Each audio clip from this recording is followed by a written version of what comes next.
Hi, it's me, Egil Thorsson again. I'm going to talk to you today about some of the question Bragi asked. What was the landscape like in Saxon times? Well, mostly, the first thing you would probably notice about the landscape is how empty of people it is. What people there were would be in villages, hamlets and cities. London, or Londinium as it was in Roman times, would seem quite a busy place to you. Colchester, St Albans as well. York, or Iberocum as they call it, would be. Roman legions left around 480. You know, there's no exact date. And what would they have left behind? There would be fields, of course, for crops, some of which we recognise, wheat, stuff like that, oats. There would be big apples that we know, well, apples that we would know today. Most of them would be quite small. There'd be various soft fruits, things like that. Lots of green fields around, but mostly forest. Forest is a place a bit more dense than this. It will cover quite a lot of England, all the way up into Scotland. And in those forests are things which we would consider odd today. For a start, bears. There would be brown bears lurking around. Wolves would be in there. You would find wildcats. Now that's something which people would think, oh, little pussycats running around the woods. These would be about twice the size of a big tomcat, and they are terribly, terribly fierce. There is a case in the medieval period of a cat killing a knight in full armour. What happened was, the knight was on his horse, took off his helm and his gorget and rode through the woods. The cat saw it, he was up in a tree, fell down, tore his throat out. That sounds very improbable. However, I have seen a wild cat in the zoo, and it was sort of got a rabbit in its paw, looking at me and saying, "What do you think you're looking at?" And they would be quite normal in the forests. Not to mention the fact you might get brigands, bandits in there. This is why a lot of folk stories take place in forests, because they were places of mystery. There were attractions as well. Wild bees mean honey. Honey is a resource. Of course, you make mead with it. It's also an antibiotic, although it was more likely used for mead. It's the only sweetener you had at that time.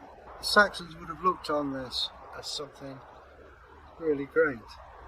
So, the Saxons would come from a land that would be heavily forested, but also heavily infested with other tribes trying to kill you. There would be wars between tribes and things like that, which makes life difficult. And England is an island, so any attacker would have to cross the Channel or the North Sea, which would mean it gives you time to prepare. So, there's also quite wealthy. Romano-British couldn't defend themselves because they had an army, the Roman army, to protect them. They were not encouraged in the ways of fighting. So it was like low-hanging fruit to the Saxons to come over. There's a lot of them here already. So, these woods and forests, there would be, as I say, infested with wildlife. There's also things like fruits, trees. The wood itself would be very, very useful for building materials. Don't forget, Saxons built in wood, not stone. They had the technology that the Romans had, and they were repairing these places. A bit scary. So you need trees. Forest is the place. They'd noticed that people were growing wheat and oats. They would learn how to grow those if they didn't already. So you've got a more attractive countryside. The weather wasn't as extreme as it was from where they came, where the Saxons came from. The summers were really, really hot, and the winters were really, really cold. We have the Gulf Stream, and you get odd hot days, you get odd freezing cold days, but it's pretty standard throughout the year, and that's a good thing. You don't want to be freezing 1 minute, roasting the next. So the landscape itself is well managed.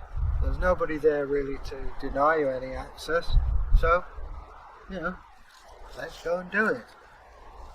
They would also be intrigued with the monuments. There are barrows from the Neolithic period. There is other monuments. Stonehenge would fascinate them. I won't say it's a reason for coming over here, but it's a reason to think, there must be some extra gods or spirits in the landscape. They've built this massive ring of stones, they've built these mounds, perhaps elves live in there, land spirits. Maybe worth a while settling here.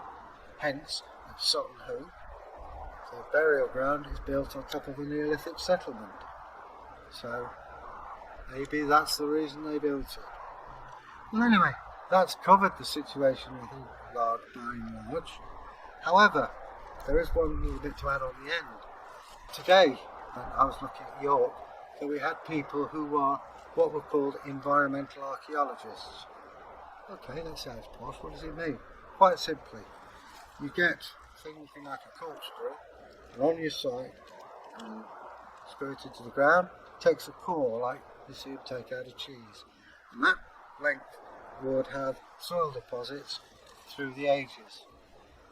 There are clever chaps. I was lucky enough to have Terry O'Connor, who is an expert on pollen, and they would take these apart, sift them through, look through the microscope, and they could tell you by the shape of the seeds what trees, what plants, what pollen was there, and they could literally build a landscape for you for that particular site.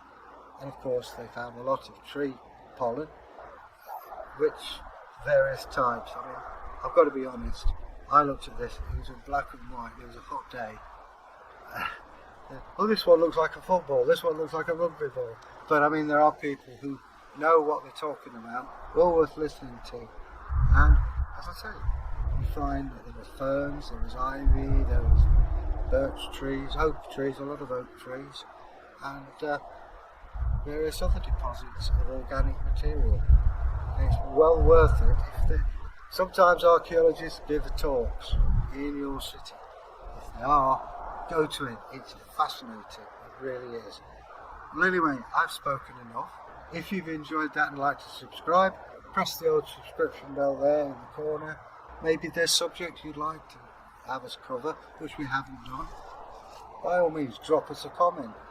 We want to appeal to you, our public. I realise there are certain things that we may have missed because we thought you may not be interested, but let us know. Also, you might like to leave us a comment. Well, please do. It takes us a while, but we'll get back to you, honestly. But it does take time, so be patient. Anyway, that's enough from me, so make the world a safer place and be happy. Bye now.